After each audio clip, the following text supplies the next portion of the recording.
ছিল, তখন সেই সময় মক্কাতে কঠিন দুর্ভিক্ষ দেখা দিয়েছিল। মক্কার সর্বত্র বৃষ্টির ধারা বন্ধ হয়ে গিয়েছিল।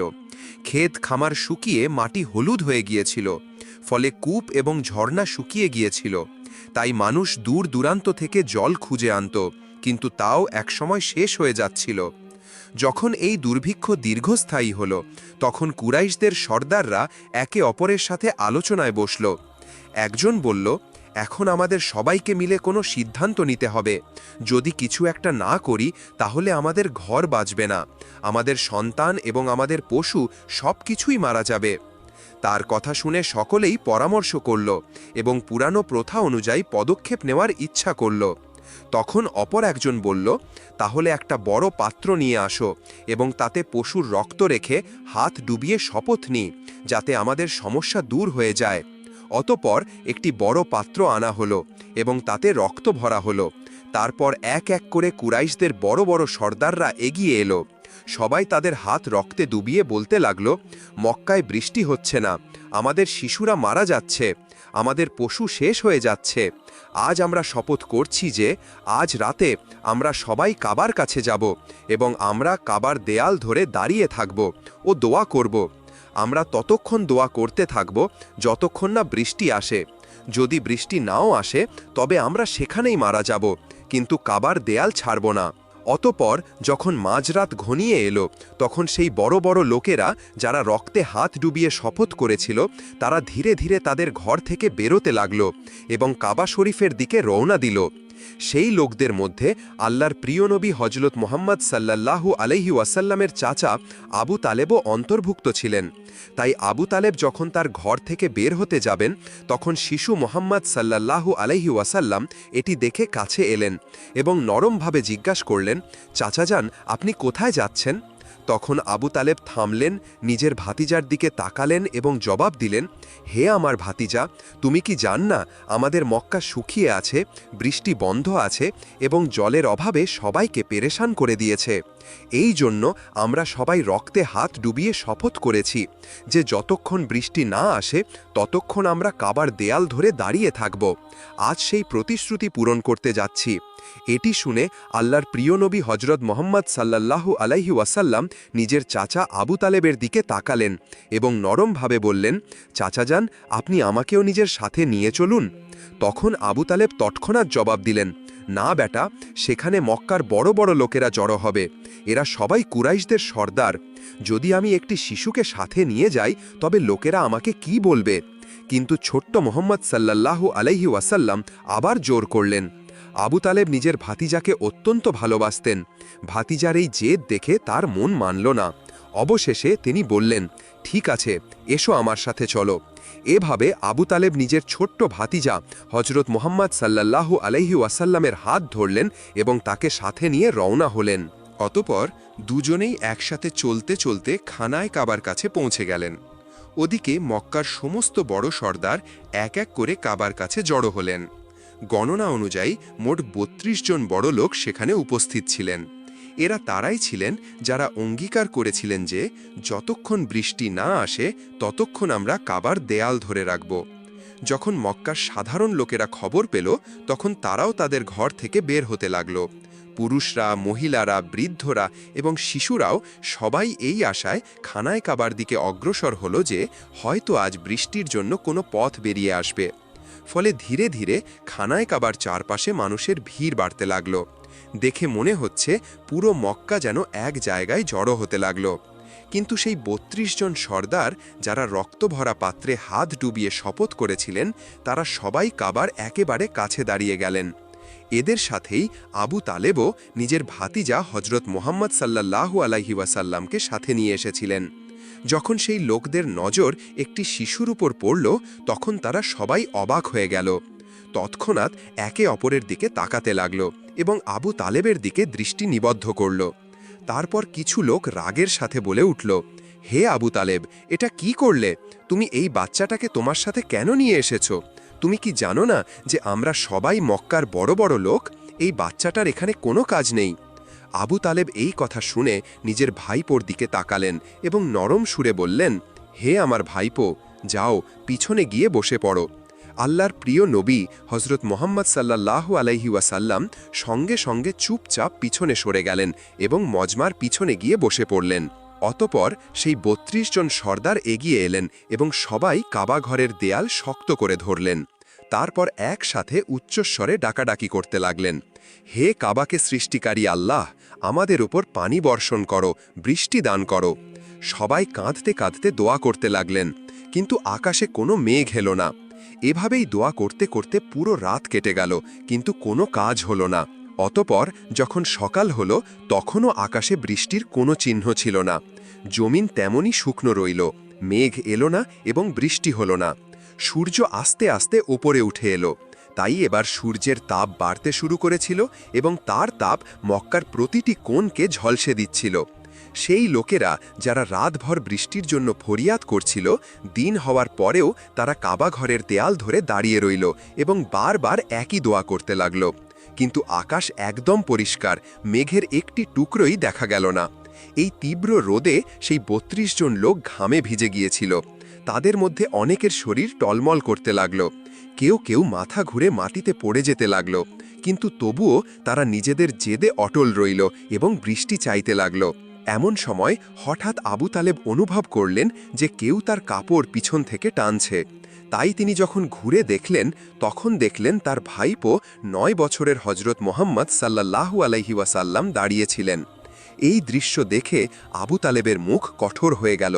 তিনি রাগে বললেন, হে মোহাম্মদ, তুমি এখানে কেন এসেছ? ছোট্ট মোহাম্মদ সাল্লাল্লাহু আলাইহি ওয়াসাল্লাম অত্যন্ত আদবের সাথে বললেন, চাচা যান, আমাকে আসতে দিন, আমি দোয়া করব, তখন দেখবেন ওপরওয়ালা পানি বর্ষণ করবে। আবু তালেব এই কথা শুনে আরও অবাক হলেন এবং কঠোর সুরে বললেন, আমরা ৩২ জন মক্কার বড় বড় সর্দার রাতভর এখানে দাঁড়িয়ে আছি। আমরা সবাই বৃষ্টির জন্য ফরিয়াদ করেছি, কিন্তু ওপরওয়ালা পানি বর্ষণ করেননি। এবং তুমি মাত্র ৯ বছরের ছেলে, তুমি দোয়া করবে আর বৃষ্টি বর্ষণ হবে? যাও, গিয়ে নিজের জায়গায় বসে পড়ো।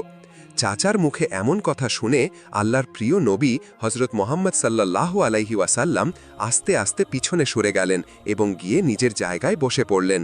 এরপর সেই ৩২ জন লোক আবার বৃষ্টির জন্য ফরিয়াদ করতে লাগলেন। সবাই একসাথে উচ্চস্বরে পুনরাবৃত্তি করছিল, হে কাবাকে সৃষ্টি করনেওয়ালা, আমাদের ওপর পানি বর্ষণ করো, হে কাবাকে সৃষ্টি করনেওয়ালা, পানি দান করো। এভাবেই সময় গড়িয়ে যেতে লাগল। ২ থেকে ৩ ঘন্টা আরও কেটে গেল, কিন্তু আকাশ তেমনই পরিষ্কার রইল। না মেঘ এলো, না বৃষ্টির কোনো চিহ্ন দেখা গেল। জমিনে তাপ আরও বেড়ে গিয়েছিল, সূর্যের তাপে লোকেরা নিস্তেজ হয়ে যাচ্ছিল। এমন সময় হঠাৎ আবু তালেব আবার অনুভব করলেন যে কেউ তার কাপড় পিছন থেকে টানছে। তাই তিনি ঘুরে দেখলেন আবারও ছোট্ট হজরত মোহাম্মদ সাল্লাল্লাহু আলাইহি ওয়াসাল্লাম দাঁড়িয়েছিলেন। তখন আবু তালেবের মুখে রাগের চিহ্ন দেখা গেল। তিনি কঠোর সুরে বললেন, হে আমার ভাইপো মোহাম্মদ, তুমি আবার এখানে কেন এসেছ? এই শুনে প্রিয় নবী সাল্লাল্লাহু আলাইহি ওয়াসাল্লাম অত্যন্ত নরমভাবে বললেন, চাচা যান, আমি এবার পানি চাইতে আসিনি, আমি তো আপনার ঘাম রুচতে এসেছি। ফলে নবী করিম সাল্লাল্লাহু আলাইহি ওয়াসাল্লাম নিজের চাদর সামলালেন এবং ভালোবাসার সাথে নিজের চাচা আবু তালেবের মুখ থেকে ঘাম মুছলেন। এটা দেখে আবু তালেবের মন গলে গেলেন এবং নিজের ছোট্ট ভাইপোকে বুকে জড়িয়ে ধরলেন। এই সময় ছোট্ট মোহাম্মদ সাল্লাল্লাহু আলাইহি ওয়াসাল্লাম আস্তে আস্তে বললেন, চাচা যান, আমাকে আসতে দিন, আমি একটা কাজ করব আর উপরওয়ালা পানি বর্ষণ করবে। এই কথা স্বীকার করে বলে উঠল, হে মক্কার লোকেরা, সুসংবাদ, পানি এসে গেছে। লোকেরা অবাক হল এবং মোহাম্মদ সাল্লাল্লাহু আলাইহি ওয়াসাল্লামের দিকে মনোযোগী হল। সবাই ডাকল, হে মোহাম্মদ, চলে এসো, তাড়াতাড়ি চলে এসো। ফলে মোহাম্মদ সাল্লাল্লাহু আলাইহি ওয়াসাল্লাম এগিয়ে এলেন এবং কাবার কাছে দাঁড়িয়ে জিজ্ঞাসা করলেন, তোমরা কি করছিলে? লোকেরা বলল, আমরা বৃষ্টির জন্য দোয়া করছিলাম। তখন মোহাম্মদ সাল্লাল্লাহু আলাইহি ওয়াসাল্লাম বললেন, যখন তোমরা দোয়া করছিলে তখন আমি পেছনে ছিলাম, এখন যখন আমি দোয়া করব আর তোমরা সবাই আমার পেছনে থাকবে। এটা শুনে ২০ জন লোক আদব করে পেছনে সরে গেল, কিন্তু ১২ জন সর্দার অহংকার করে বলল, এই ৯ বছরের ছেলেটি সামনে আর আমরা পেছনে, আমাদের ইজ্জত কমে যাবে। তখন মোহাম্মদ সাল্লাল্লাহু আলাইহি ওয়াসাল্লাম শান্তভাবে বললেন, হে মক্কার লোকেরা, পেছনে সরে যাও, কারণ এখন যদি আমি পেছনে সরে যাই তাহলে বৃষ্টি আর কখনো আসবে না। তখন 20 জন লোক ঘাবড়ে গেল। তারা 12 জন জেদি সর্দারকে বলল, সাবধান, যদি মোহাম্মদ সাল্লাল্লাহু আলাইহি ওয়াসাল্লাম পেছনে সরে যান তাহলে আমরা সবাই ধ্বংস হয়ে যাব। এটা শুনে সেই 12 জনও নরম হয়ে গেল এবং সবাই পেছনে সরে গেল। এভাবে মক্কার বড় বড় সর্দাররাও ছোট্ট মোহাম্মদ সাল্লাল্লাহু আলাইহি ওয়াসাল্লামের পেছনে দাঁড়িয়ে গেল। সর্দাররা বলল, হে মোহাম্মদ সাল্লাল্লাহু আলাইহি ওয়াসাল্লাম, এখন তো আমরা পেছনে চলে এসেছি, এখন দোয়া করুন। তখন মোহাম্মদ সাল্লাল্লাহু আলাইহি ওয়াসাল্লাম বললেন, যদি আমিও সেটাই চাই যা তোমরা চেয়েছ তাহলে পার্থক্য কি থাকবে? লোকেরা অবাক হয়ে বলল, তাহলে আপনি কি চাইবেন? তখন মোহাম্মদ সাল্লাল্লাহু আলাইহি ওয়াসাল্লাম পরোক্ষভাবে বললেন, এটাই এখন তোমরা দেখবে। তারপর মোহাম্মদ সাল্লাল্লাহু আলাইহি ওয়াসাল্লাম আকাশের দিকে তাকালেন। প্রথমে হালকা মেঘ দেখা গেল, তারপর আবার যখন দৃষ্টি তুললেন তখন বৃষ্টি নামতে লাগল। তৃতীয়বার যখন নবী করিম সাল্লাল্লাহু আলাইহি ওয়াসাল্লাম পুরো মুখ আকাশের দিকে তুললেন তখন মেঘ ছেয়ে গেল এবং প্রবল বৃষ্টি হতে লাগল। শুকনো ক্ষেত সতেজ হয়ে গেল এবং লোকেরা আনন্দে বৃষ্টিতে ভিজতে ভিজতে ডাকতে লাগল, ইয়া মোহাম্মদ সাল্লাল্লাহু আলাইহি ওয়াসাল্লাম। এইভাবে পুরো মদিনা আনন্দে মুখরিত হয়ে উঠল। হজরত মোহাম্মদ সাল্লাল্লাহু আলাইহি ওয়াসাল্লাম যখন হজরত হালিমার বাড়িতে প্রতিপালিত হচ্ছিলেন এবং বয়স 3 বছর ছিল, তখন তিনি আদর করে জিজ্ঞাসা করলেন, আম্মা, আমার ভাইয়েরা কোথায় যায়? তখন সাল্লাম বললেন, আম্মা, আমিও তাদের সাথে যেতে চাই। তার কথা শুনে হালিমা ভয় পেয়ে মানা করলেন, কিন্তু নবীজির বোন শাইমা বললেন, আম্মা, আপনি জানেন যখন ভাই মোহাম্মদ আমাদের সাথে যায় তখন মেঘ ওপরে ছায়া করে নেয়, রোদ কখনো তাদের ওপর পড়ে না। এটা শুনে হালিমার মন বিশ্বাস ও খুশিতে ভরে গেল যে এই শিশুটি আল্লাহর বিশেষ হেফাজতে আছে। শাইমার কথা শুনে হালিমার মনে শান্তি এলো, কিন্তু তবুও মায়ের মন তিনি শিশু মোহাম্মদকে নিজের চোখের আড়াল করতে দ্বিধা করতেন। কিন্তু যখন শিশু মোহাম্মদ বারবার খুব আদর ও নিষ্পাপতার সাথে জোর করলেন তখন অবশেষে হালিমা অনুমতি দিলেন। এভাবে একদিন শিশু মোহাম্মদ সাল্লাল্লাহু আলাইহি ওয়াসাল্লাম নিজের দুধ ভাইদের সাথে ছাগল চড়াতে জঙ্গলের দিকে গেলেন। ছোট্ট শাহজাদার ভঙ্গি ছিল খুবই অনন্য। কখনো কোনো ছাগলের মাথায় হাত বুলিয়ে দিতেন, কখনো আদর করে ডাকতেন। আর আশ্চর্যের বিষয় হল, ছাগলগুলো তার কাছে এসে শান্তিতে চড়তে থাকত। এই নিয়ম কয়েকদিন চলল।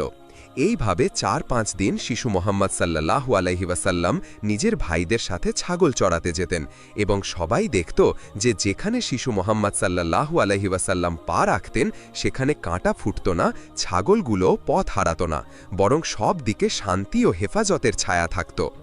কিন্তু একদিন হজরত হালিমা নিজের মনকে নিয়ন্ত্রণ করতে পারলেন না। তিনি আদর করে বললেন, বেটা মোহাম্মদ, আজ থেকে তুমি ছাগল চড়াতে যাবে না, কারণ তুমি এখনো খুব ছোট, তুমি রোদ ও জঙ্গলের কঠোরতা সহ্য করতে পারবে না। আমি চাই না যে তোমার একটুও কষ্ট হোক। দুধ মাতা হালিমার কথা শিশু মোহাম্মদ চুপচাপ মেনে নিলেন। একদিন কাটল, দ্বিতীয় দিনও কেটে গেল, কিন্তু তৃতীয় দিন হঠাৎ বাড়িতে এক হুলস্থুল পড়ে গেল। হজরত হালিমার আপন ছেলে কাঁদতে কাঁদতে ভেতরে এলো। তার মুখে ভয় এবং চোখে জল ছিল। তখন হালিমা ঘাবড়ে গিয়ে বললেন, বেটা, কি হয়েছে, কেন কাঁদছ? শিশুটি হেঁচকি তুলতে তুলতে বলল, আম্মা, আমাদের একটি ছাগলকে জঙ্গলে সিংহ নিয়ে গেছে। এই কথা শুনে হালিমার মনে আঘাত লাগল। মমতা ভরা মনে একটি চিন্তাই এলো যে যদি শিশু মোহাম্মদ সাথে থাকত তাহলে না জানি কি হতো। তার চোখ থেকে অশ্রু গড়িয়ে পড়ল এবং তিনি মনে মনে আল্লাহর শুকরিয়া আদায় করতে লাগলেন যে তিনি শিশু মোহাম্মদকে জঙ্গলে যেতে বাধা দিয়েছিলেন। কিন্তু একই সাথে এই দুঃখও ছিল যে বাড়ির ছাগলের সংখ্যা কমে গেছে। হযরত হালিমা সাদিয়ার অশ্রু তখনও গালে গড়িয়ে পড়ছিল। এমন সময় শিশু মোহাম্মদ সাল্লাল্লাহু আলাইহি ওয়াসাল্লামের দৃষ্টি তার প্রিয় আম্মির মুখের উপর পড়ল। তখন আল্লাহর মাহবুব মোহাম্মদ সাল্লাল্লাহু আলাইহি ওয়াসাল্লাম এগিয়ে এলেন, ছোট হাত দিয়ে হালিমার অশ্রু মুছে দিলেন এবং খুব ভালোবাসা দিয়ে জিজ্ঞাসা করলেন, আম্মা, আপনি কেন কাঁদছেন, কি হয়েছে?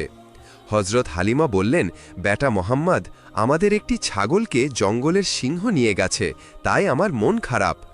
এই কথা শুনে শিশু মোহাম্মদ মুচকি হেসে বললেন, আম্মা, আপনি কেন কাঁদছেন, কি হয়েছে? হযরত হালিমা বললেন, বেটা মোহাম্মদ, আমাদের একটি ছাগলকে জঙ্গলের সিংহ নিয়ে গেছে, তাই আমার মন খারাপ। এই কথা শুনে শিশু মোহাম্মদ মুচকি হেসে বললেন, আম্মা, আপনি দুঃখ করবেন না, আমরা আমাদের ছাগলকে এখনই সিংহদের কাছ থেকে ফিরিয়ে আনছি। এই কথা শুনে হালিমা সাদিয়ার মন আরও ঘাবড়ে গেল এবং তিনি বললেন, বেটা মোহাম্মদ, এমন হয় না। সিংহ খুব ভয়ঙ্কর হয়, সে কাউকে কিছু ফিরিয়ে দেয় না, এবং তুমি তো এখনও খুব ছোট। যদি তুমি তার কাছে যাও তাহলে সে তোমার ক্ষতি করতে পারে। তখনই শিশু মোহাম্মদ সাল্লাল্লাহু আলাইহি ওয়াসাল্লাম বললেন, আম্মা, সেসব অন্য কারোর কথা শুনে হয় না, বরং সেটাই হয় যা মোহাম্মদের কথা শুনে হয়। যখন মোহাম্মদ সাল্লাল্লাহু আলাইহি ওয়াসাল্লাম বলবেন, তখন জঙ্গলের সিংহরাও ছাগল নিয়ে নিজে হেঁটে চলে আসবে। এই কথা শুনে হজরত হালিমা সাদিয়ার চোখ বিস্ময় ও ভক্তি নিয়ে খুলে গেল। অতপর শিশু মোহাম্মদ তার প্রিয় আম্মিজান হালিমার হাত ধরে গ্রাম থেকে জঙ্গলের দিকে হেঁটে চললেন। যখন জঙ্গলের কিনারায় পৌঁছালেন, তখন শিশু মোহাম্মদ সাল্লাল্লাহু আলাইহি ওয়াসাল্লাম অত্যন্ত প্রতাপ ও স্নেহ সহকারে আওয়াজ দিলেন, হে জঙ্গলের সিংহরা, শোনো, আমার মা হালিমার ছাগল ফিরিয়ে দাও। শিশু মোহাম্মদ সাল্লাল্লাহু আলাইহি ওয়াসাল্লামের এই কথাগুলো যেন আল্লাহর নির্দেশের মতো জঙ্গলে প্রতিধ্বনিত হল। এইটুকু বলার পরই হঠাৎ জঙ্গলের ভেতর থেকে শব্দ উঠে এলো এবং কিছুক্ষণের মধ্যেই অনেক সিংহ দৌড়ে আসতে দেখা গেল। সেই সিংহরা হজরত হালিমা সাদিয়ার ছাগলকে খুব সাবধানে নিয়ে এলো এবং এসে শিশু মোহাম্মদ সাল্লাল্লাহু আলাইহি ওয়াসাল্লামের পায়ে মাথা নত করল। সিংহ ছাগল ফিরিয়ে আনল এবং ভালোবাসা ভরা দৃষ্টিতে শিশু মোহাম্মদ সাল্লাল্লাহু আলাইহি ওয়াসাল্লামকে দেখতে লাগল। তখন শিশু মোহাম্মদ সাল্লাল্লাহু আলাইহি ওয়াসাল্লাম বললেন, হে সিংহরা, তোমরা জানতে না যে এই ছাগল আমাদের? তাহলে কেন নিয়ে গেলে? সিংহরা আদব সহকারে বলতে লাগল, ইয়া রাসূল, আমরা আপনার দিদারের আশায় ছাগল নিয়ে গিয়েছিলাম, যাতে আপনি আমাদের কাছে আসেন। আপনাকে ছাড়া জঙ্গল নির্জন লাগে। ছাগল তো শুধু অজুহাত ছিল, আসল উদ্দেশ্য ছিল আপনার দিদার। এই কথা শুনে হজরত হালিমার চোখ থেকে অশ্রু গড়িয়ে পড়তে লাগল।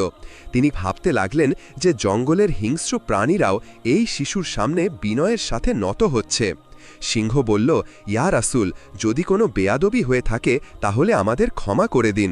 তখন মোহাম্মদ সাল্লাল্লাহু আলাইহি ওয়াসাল্লাম মুচকি হেসে বললেন, যাও, তোমরা স্বাধীন, কিন্তু মনে রেখো, কারোর ওপর জুলুম করবে না। এই কথা শুনে সিংহরা আনন্দে গর্জন করতে লাগল।